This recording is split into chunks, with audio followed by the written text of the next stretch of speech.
लोकतंत्र का जश्न मनाने आए हैं।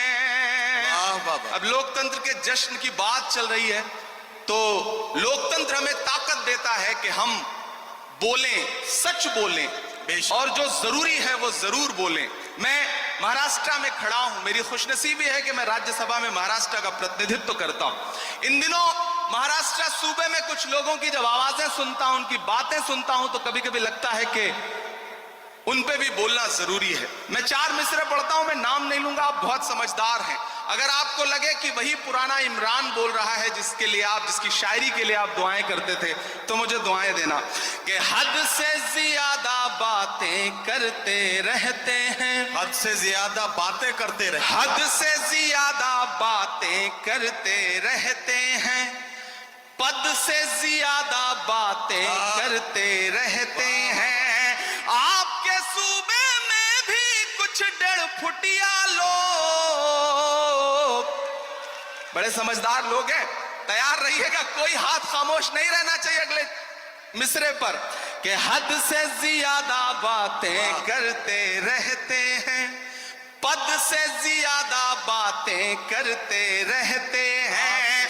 आपके सूबे में भी कुछ 1.5 फुटिया लोग कद से ज्यादा बातें करते रहते हैं, कद से ज्यादा बातें करते रहते हैं। शायरी हमें यह सलीका देती है कि हम अपनी बात कह लें और वहां पहुंच भी जाए जहां हम पहुंचाना चाहते हैं।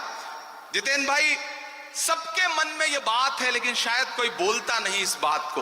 मैं 4 मिसरे पढ़ता हूं कि खुद को पहरेदार बनाए बैठा है, खुद को पहरेदार, खुद को पहरेदार बनाए बैठा है, नफरत का बाजार बनाए बैठा है, नफरत का बाजार बनाए बैठा है।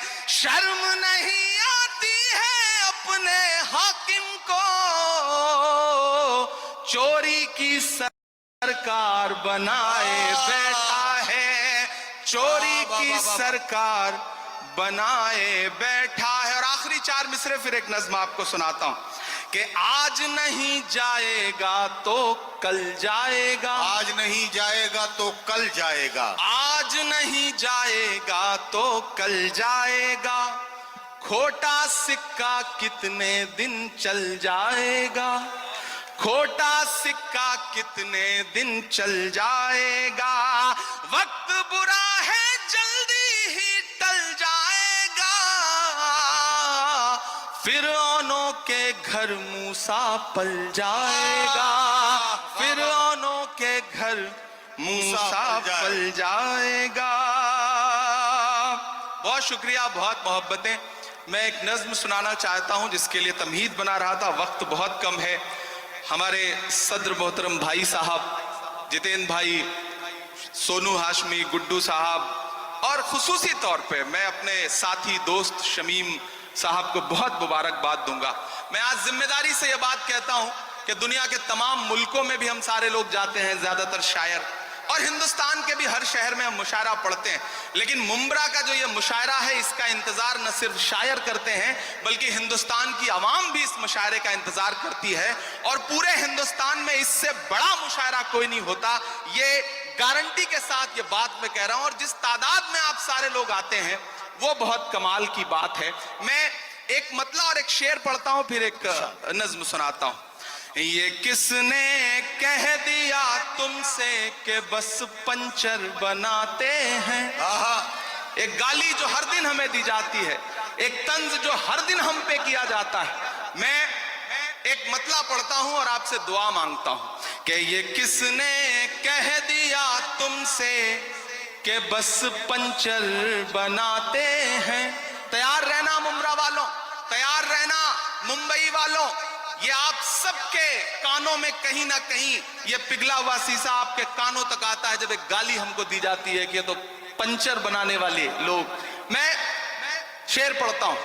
ये किसने कह दिया तुमसे कि बस पंचर बनाते हैं, ये किसने कह दिया तुमसे के बस पंचर बनाते हैं, वतन पर हंस के कट जाते हैं, ऐसे सर बनाते हैं, वतन पर हंस के जो कट जाए ऐसे सर बनाते हैं। मैं फिर से पढ़ता हूं, ये किसने कह दिया तुमसे कि बस पंचर बनाते हैं, वतन पर हंस के जो कट जाए ऐसे सर बनाते हैं, वतन पर हंस के जो कट जाए ऐसे सर बनाते हैं। बहुत शुक्रिया, वक्त कम है, मुझे एक नज्म सुनानी है, लेकिन उससे पहले एक हुक्म पूरा करना है। फलस्तीन की नज्म के लिए मुझे हुक्म दिया गया है कि मैं वो सुना दूं। आप सुनने के मूड में हैं? सुनाऊं मैं? थक तो नहीं गए हैं? किसी ने कहा है कि जब तक शेर अपनी कहानियां खुद लिखना नहीं सीखेंगे, तब तक शिकारी अपनी कहानियों में खुद को महान बताते रहेंगे। मैं कोशिश करता हूं, एक नज्म पढ़ता हूं। इन दिनों हालात थोड़े से बेहतर हुए हैं, सीज फायर हुआ है, थोड़ा कैदी भी छोड़े जा रहे हैं, लेकिन ये नज्म मैं मुसलसल उन दिनों से पढ़ रहा हूं जब हमारी आंखों के सामने लाशों के मंजर थे, तस्वीरें थी, विजुअल थे। और जब भी मैं फलस्तीन के लिए दुआ के लिए सोचता हूं तो मुझे अल्लामा इकबाल याद आते हैं और उनकी वो